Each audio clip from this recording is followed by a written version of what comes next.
यस्मिन् यथा वर्तते यो मनुष्यः तस्मिन् तथा वर्तितव्यं स धर्मः। मायाचारो मायया बाधितव्यः, साध्वाचारः साधुना प्रत्युपेयः। अर्थात जो मनुष्य जिसके साथ जैसा व्यवहार करे उसके साथ भी वैसा ही व्यवहार करना चाहिए। यही धर्म है, नीति है। इसका तात्पर्य यह कि मोह और द्वेष के वश में आचरण करने वाले के साथ समान आचरण कर उसका प्रतिकार किया जाना चाहिए, पर सदाचारी के साथ तो सद्व्यवहार कर उसे अपनाना उचित कहा गया है। तो ऐसे ही प्रेरणापूर्ण वचनों और भारतीय ज्ञान परंपरा की महिमा को समक्ष रखती प्रस्तुतियों को लेकर मैं पुनः उपस्थित हूँ। नारायण दत्त मिश्र, स्वीकारें अभिवादनम, अभिनंदनम और सस्वागतम, सुप्रभातम। आज का पंचांग युगाब्द 5126, विक्रमी संवत 2081, शक संवत 1946, दक्षिणायन, श्रावण मास, कृष्ण पक्ष, द्वादशी तिथि, बृहस्पतिवार, मृगशिरा नक्षत्र। आज का दिन आप सभी के लिए मंगलमय हो।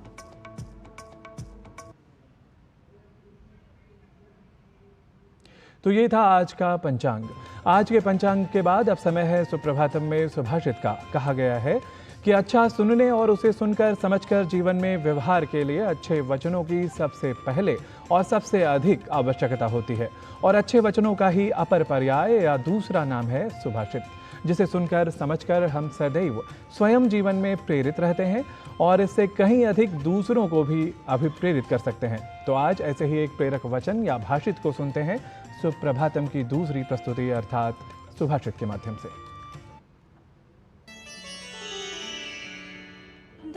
दोषानपि गुणीकर्तुं दोषी कर्तुं गुणानपि शक्तो वादी न तत्तथ्यं। दोषा गुणा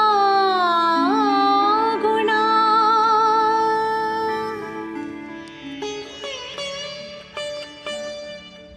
वाद विवाद में कुशल व्यक्ति दोषों को भी गुण और गुणों को भी दोष सिद्ध करने में समर्थ हो सकता है, किंतु वह सत्य नहीं होता। दोष दोष ही है और गुण गुण ही है।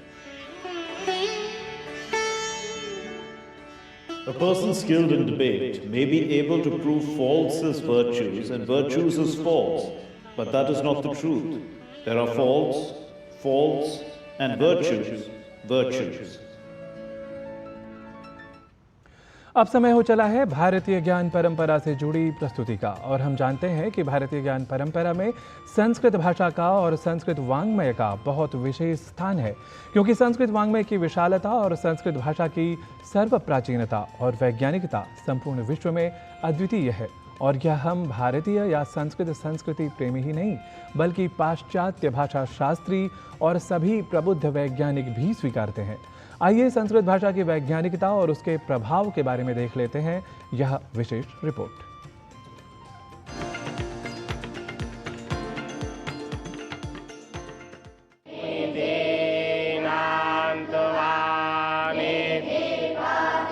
संस्कृत भाषा, जिसे विश्व की सबसे पुरानी भाषाओं में से एक होने का गौरव प्राप्त है, जो वाचन और स्मरण की पारंपरिक व्यवहृत रीति के साथ आज भी व्यवहारणीय भाषा के रूप में सुप्रतिष्ठित है, जहां एक ओर अन्य वैश्विक संस्कृतियों की ज्ञान राशियों के संग्रहण और संरक्षण हेतु विशाल ग्रंथागारों या पुस्तकालयों के निर्माण पर ही अधिक ध्यान देने की प्रवृत्ति दिखती है, वहीं युग युगांतरों से वंश वंशांतरों तक भारतीय संस्कृति में सन्निहित अनुपम ज्ञान निधियों का प्रचार और प्रसार उत्कृष्ट मेधा शक्ति संपन्न संस्कृत प्रयोक्ताओं द्वारा संभव होता रहा, जो समूचे विश्व के लिए निस्संदेह सदियों से आश्चर्य का एक विषय रहा।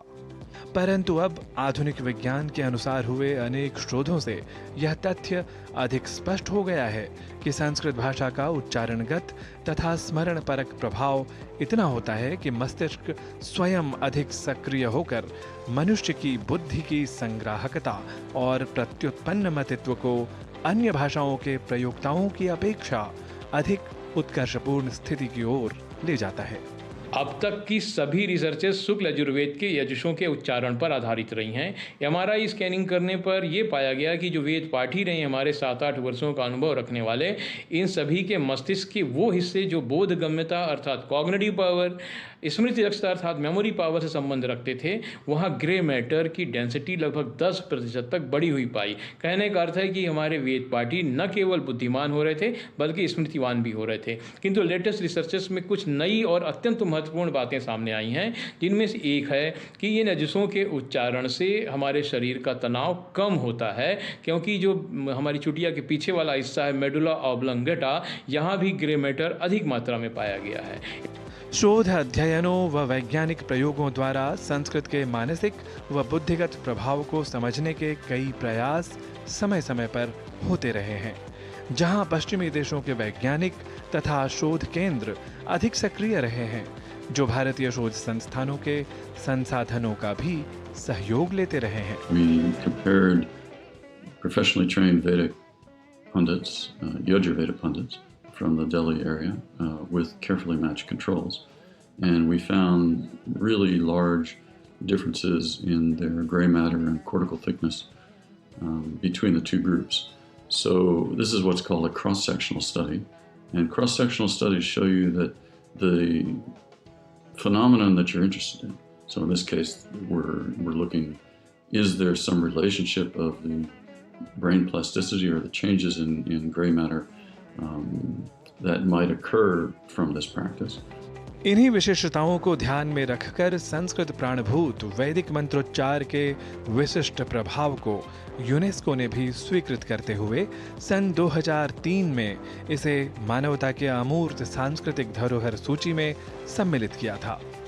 निश्चय ही संस्कृत भाषा द्वारा मस्तिष्क पर होने वाले अत्यंत सकारात्मक प्रभाव को संस्कृत मर्मज्ञ व भारतीय प्राच्यविद भी प्रायोगिक रूप से सिद्ध न करते हुए भी योग, सांख्य आदि शास्त्रों के माध्यम से सैद्धांतिक रूप से सिद्ध कर दे रहे हैं, यह अवश्य समझा जा सकता है। संस्कृत भाषा का निर्माण संसार के 195 देशों में बोली जाने वाली अन्य समस्त भाषाओं से बिल्कुल अलग, विशिष्ट और वैज्ञानिक तरीके से हुआ है।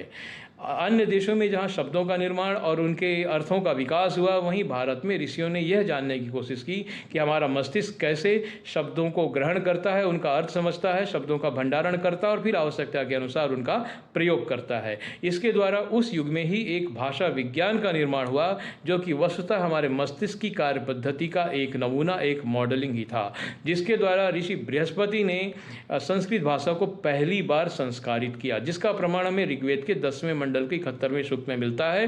बृहस्पति कहते हैं, शक तुम इव तितौना पुनंतो यत्र धीरा मनसा वाचम अकृत। वाचम अकृत भाषा का निर्माण किया कैसे? शब्द सामग्री को छान कर, निथार कर, परफेक्ट करके, फिल्ट्रेशन के द्वारा। इसी का परिणाम है जो इन रिसर्चेस में हमें मिल रहा है कि संस्कृत लगातार बोलने से हमारे मस्तिष्क की क्षमता में वृद्धि होती है।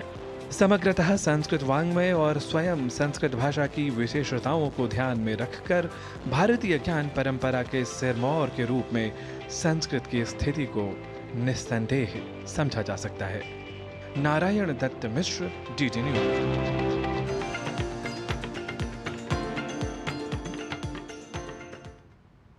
और इसके साथ ही सुप्रभातम में अभी समय है एक अल्प विराम का। आप देखते रहिए डीडी न्यूज, हम जल्द ही लौटते हैं।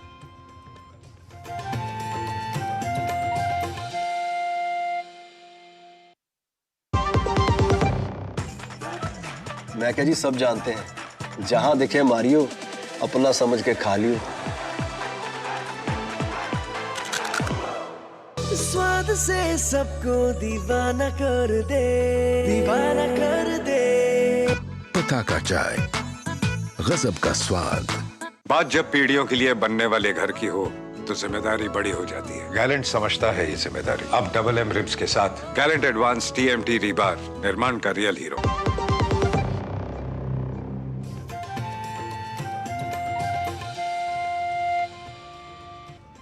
स्वागत है आप सभी का एक बार फिर सुप्रभातम में।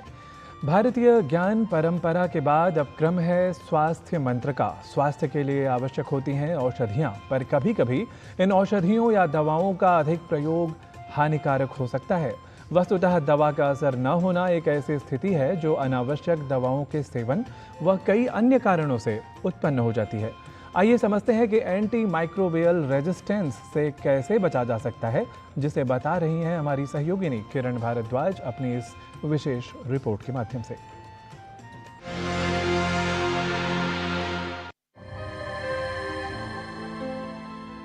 आजकल बीमार होने पर स्व इलाज या बिना डॉक्टरी सलाह के दवा लेना काफी आम हो गया है। सेल्फ मेडिकेशन करना अक्सर लोगों की आदत होती है। वहीं एंटीबायोटिक सबसे ज्यादा प्रिस्क्राइब की जाने वाली दवाएं हैं, क्योंकि इनसे जल्द आराम मिलता है। जरूरी न होने पर भी दवाओं का इस्तेमाल करना हानिकारक सिद्ध हो सकता है। दवाएं बीमारियों के इलाज में काफी उपयोगी होती हैं, लेकिन यदि इनका अधिक व अनावश्यक प्रयोग किया जाए तो एंटीमाइक्रोबियल या एंटीबायोटिक रेजिस्टेंस का कारण हो सकता है। एंटीमाइक्रोबियल रेजिस्टेंस यानी सूक्ष्म जीव रोधी प्रतिरोध, ये एक ऐसी अवस्था है जो तब उत्पन्न होती है जब सूक्ष्म जीवी जैसे जीवाणु, वायरस, फंगस या अन्य परजीवी आनुवंशिक परिवर्तनों के कारण उन दवाओं से प्रतिरोधी हो जाते हैं जिनसे वो पहले प्रभावित होते थे।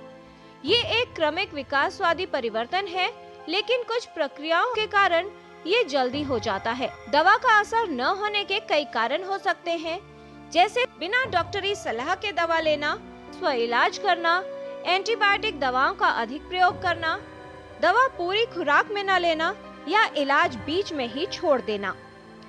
संक्रमण से लड़ने के लिए दवा बेहद प्रभावशाली होती है। अगर इन्हें उचित तरीके से लिया जाए तो ये जीवन बचा सकती है, लेकिन अनावश्यक प्रयोग से दवाओं के साइड इफेक्ट हो सकते हैं।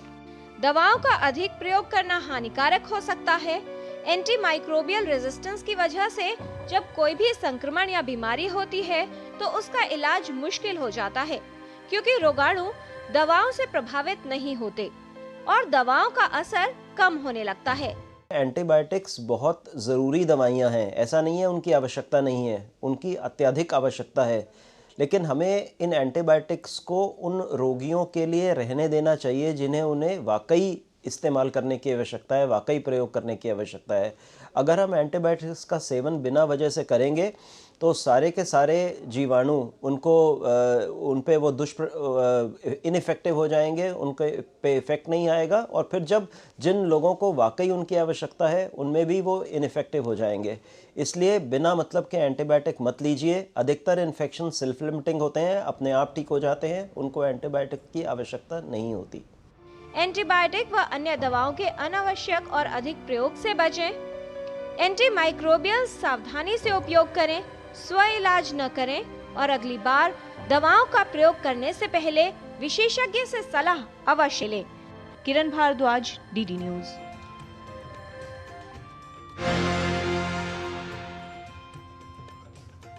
स्वास्थ्य मंत्र के बाद अब क्रम है योग मंत्र का, जहां आप योग द्वारा व्यष्टि और समष्टि को अर्थात स्वयं को और समाज को शारीरिक, मानसिक और इन सबसे अधिक आध्यात्मिक रूप से भी एक नई दृष्टि प्रदान करने में समर्थ होते हैं। पर इस नई और दिव्य दृष्टि को प्राप्त करने से पहले साधारण दृष्टि को दुरुस्त करना भी हमारी प्राथमिकता होनी चाहिए। जी हाँ, हम बात कर रहे हैं साधारण दृष्टि की, अर्थात आंखों की शक्ति की, उसकी दृष्टि की। तो आंखों की दृष्टि को अधिक दुरुस्त करने के लिए कौन सी यौगिक क्रियाएं हो सकती हैं बेहतर, यह जानने के लिए देखिए हमारे योग प्रभाग को। नमस्ते, मेरा नाम अवनी सत्रा। आजकल के आधुनिक ज़माने में हमारी आंखें पूरा टाइम स्क्रीन के सामने ही रहती है, चाहे वो फिर फ़ोन हो, लैपटॉप पे काम हो या टीवी हो, जिसके वजह से आंखों की एक्सरसाइजेस का महत्व बहुत ज़्यादा बढ़ चुका है। आज हम आंखों की एक्सरसाइजेस करेंगे। सबसे पहले आप अपने चश्मे निकाल दीजिए और एक कंफर्टेबल पोजीशन में बैठ जाइए। आपकी रीढ़ की हड्डी एकदम सीधी होनी चाहिए। हमारी पहली एक्सरसाइज है सिंपल अप एंड डाउन। हम हमारे आई बॉल को ऊपर की तरफ लेके जाएंगे और नीचे की तरफ लेके जाएंगे, कुछ इस तरह, ऊपर नीचे, ऊपर नीचे, ऊपर नीचे, और इस तरह 10 बार करेंगे और उसके बाद 5 सेकंड्स के लिए अपनी आंखों को बंद कर देंगे रिलैक्स करने के लिए। अब हमारी दूसरी एक्सरसाइज है राइट एंड लेफ्ट। आंखों को जितना हो सके उतना राइट की तरफ लेके जाएंगे और लेफ्ट की तरफ, कुछ इस तरह, right left, right left, right left and centre. Her exercise के बाद हम 5 सेकेंड्स का रेस्ट लेंगे। हमारी तीसरी एक्सरसाइज है, हम हमारे आई बॉल को डायगोनली मूव करेंगे, जो है top right and left bottom, कुछ इस तरह, top right left bottom, top right left bottom, top right left bottom. अब वापस हम हमारी आंखों को बंद करेंगे और रिलैक्स करेंगे। नेक्स्ट हमारी चौथी एक्सरसाइज है, हम हमारे आंखों को टॉप लेफ्ट पे लेके जाएंगे और राइट बॉटम, कुछ इस तरह, top left right bottom, top left right bottom, top left right bottom and centre. वापस हम हमारी आंखों को 5 सेकेंड के लिए बंद करेंगे एंड सेंटर। अब इन सारी एक्सरसाइज को करने के बाद हम हमारी आंखों को रिलैक्स करेंगे, दोनों हथेलियों को रब करेंगे एकदम अच्छे से और फिर दोनों हथेलियों को अपनी आंखों के ऊपर रख देंगे एंड रिलैक्स। आइए जानते हैं कुछ practical tips yoga guru doctor हंसाजी Yogendra से। नमस्कार। हमारी आजकल की जीवन शैली ऐसी हो गई है कि हम बस कंप्यूटर के सामने, स्क्रीन के सामने ज़्यादा वक्त निकालते हैं। तो हम ध्यान रखें कि हम जब भी ये करें, क्योंकि काम तो उसी के साथ होता है, तो जब भी ये करें हम हर 20 मिनट में आँख को ज़रा झपका लें। हर 20 मिनट में ज़रा खड़े होकर बारी के पास पहुँच जाए और दूर की चीज़ देखें। हर 20 मिनट में आँखों को ज़रा अंदर बंद करके गोल गोल घुमा लें। ये छोटी छोटी चीज़ें आँखों के लिए करनी ज़रूरी है, क्योंकि वहाँ जब स्ट्रेन पड़ता है तो दिमाग पर भी उसका असर सीधा पड़ता है। दिमाग भी फिर सही ढंग से काम नहीं करता है। खाने में ध्यान रखें कि vitamin A, C, E, omega 3 ये पेट में जाना ही चाहिए, इसलिए भोजन पर भी ध्यान दें कि हम क्या खा रहे हैं। लीफी वेजिटेबल्स हो, साइट्रस फ्रूट हो, चिया सीड्स हो, ये चीज़ें जानी ही चाहिए। तो कोशिश ये करें कि भोजन में ध्यान दें। चलना बहुत ज़रूरी है, पूरे बॉडी के लिए अच्छा रहता है। अच्छी नींद लेना ज़रूरी है। आँखों को स्वस्थ रखना हो तो आँखों को इधर उधर गोल गोल घुमाना एक कसरत की तरह करें, आए एक्सरसाइज करें, बस तो स्वस्थ रहेंगे ही। नमस्कार। और सुप्रभातम में ले लेते हैं एक और अल्प विराम, जल्द लौटेंगे। आप देखते रहिए डीडी न्यूज़।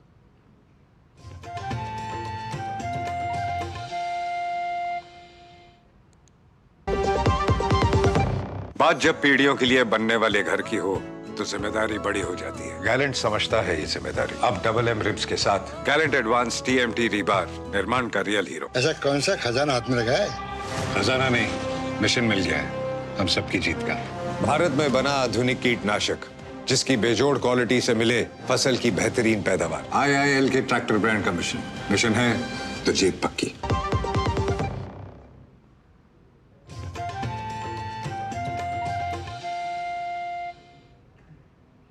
सुप्रभातम में अब भाषा शिक्षण क्रम की ओर आगे बढ़ते हैं और संस्कृत शिक्षण की बात करते हैं।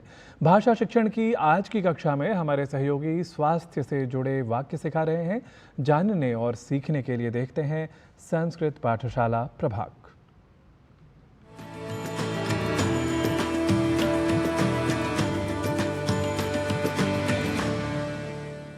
नमो नमः मित्राणि। भाषा प्रभागस्य एतस्यां संस्कृतकक्षायां भवतां सर्वेषामपि स्वागतम्। मम नाम गवीशः। संस्कृत कक्षा में दैनंदिन जीवन में प्रयोग में आने वाले सामान्य वाक्यों को हम संस्कृत में बोलना सीखेंगे। यदि हमें कहना हो प्राचार्य का नोटिस देखा क्या, तो संस्कृत में पूछेंगे प्राचार्यस्य आदेशं दृष्टवान् किम्? प्राचार्यस्य आदेशं दृष्टवान् किम्? यदि कहना हो हाँ वह तो सामान्य बात है, तो संस्कृत में बोलेंगे आम सह तु सामान्यः विषयः अस्ति। आम सह तु सामान्यः विषयः अस्ति। क्या वेतन बढ़ गया यदि यह पूछना हो तो संस्कृत में कहेंगे अपि वेतनम वृद्धम, अपि वेतनम वृद्धम। यदि वाक्य हो मेरा वेतन 15% बढ़ाया है तो संस्कृत में कहेंगे मम वेतनम प्रतिशतम 15% वर्धितम, मम वेतनम प्रतिशतम 15% वर्धितम। मुझे तो कोई सूचना ही नहीं मिली। यदि यह वाक्य हो तो कहेंगे अहम तु काम अपि सूचनाम न प्राप्तवान, अहम तु काम अपि सूचनाम न प्राप्तवान। वेतन बढ़ा दिया गया है। यदि यह वाक्य हो तो कहेंगे वेतनम वर्धितम अस्ति, वेतनम वर्धितम अस्ति। कब से लागू होगा? यदि यह वाक्य हो तो संस्कृत में कहेंगे कदा आरभ्य अन्वयः भवेत्, कदा आरभ्य अन्वयः भवेत्। यदि वाक्य हो सुना है कल खूब हल्ला मचा तो संस्कृत में कहेंगे ह्यः महान् कोलाहलः जातः इति श्रुतवान, ह्यः महान् कोलाहलः जातः इति श्रुतवान। ऐसा है तो कैसे जिएंगे? यदि यह वाक्य हो तो कहेंगे एवं चेत कथम जीवामः, एवं चेत कथम जीवामः। क्या समाचार पत्र देखा? यह पूछना हो तो कहेंगे अपि वार्तापत्रम दृष्टम, अपि वार्तापत्रम दृष्टम। यदि कहना हो कह दो आज मैं कक्षा नहीं लूंगा, संस्कृत वाक्य बनेगा अद्य कक्षाम न स्वीकरोमि इति सूचयतु, अद्य कक्षाम न स्वीकरोमि इति सूचयतु। क्या प्राचार्य आए हैं? किम प्राचार्यः आगतः, किम प्राचार्यः आगतः। इस महीने कितनी छुट्टी हैं? यदि यह कहना हो तो संस्कृत में बोलेंगे एतस्मिन् मासे कति अवकाशाः सन्ति, एतस्मिन् मासे कति अवकाशाः सन्ति। क्या परसों छुट्टी होगी? यदि यह वाक्य हो तो कहेंगे परश्वः अवकाशः भवेत् किम, परश्वः अवकाशः भवेत् किम। प्रश्न पत्र तैयार किया क्या? यदि यह वाक्य हो तो कहेंगे प्रश्न पत्रम सज्जीकृतम किम, प्रश्न पत्रम सज्जीकृतम किम। इस बार का परीक्षा परिणाम कैसा रहा? यदि यह वाक्य हो तो संस्कृत में कहेंगे ऐषमः परीक्षा परिणामः कथम अवर्तत, ऐषमः परीक्षा परिणामः कथम अवर्तत। अरे इतने नंबर कैसे मिले? यदि यह वाक्य हो तो कहेंगे भोः एतावन्तः अंकाः कथम प्राप्ताः, भोः एतावन्तः अंकाः कथम प्राप्ताः। परीक्षकों की उदारता समझिए, परीक्षकाणाम औदार्यम एव, परीक्षकाणाम औदार्यम एव। मित्रों, प्रतिदिन इसी प्रकार कुछ वाक्यों का अभ्यास धीरे धीरे करने से ही आपकी भाषा ठीक रहेगी। आप संस्कृत बोलने का जितना अभ्यास करेंगे उतना ही आपकी भाषा में निखार आएगा। तो संस्कृत के ऐसे ही वाक्यों से, ऐसे ही विषयों से जुड़े रहने के लिए आप देखते रहिए हमारा विशेष कार्यक्रम संस्कृत की पाठशाला। आपसे पुनः मिलेंगे ऐसे ही कक्षा में कुछ और विषयों के साथ। तब तक के लिए नमस्कार।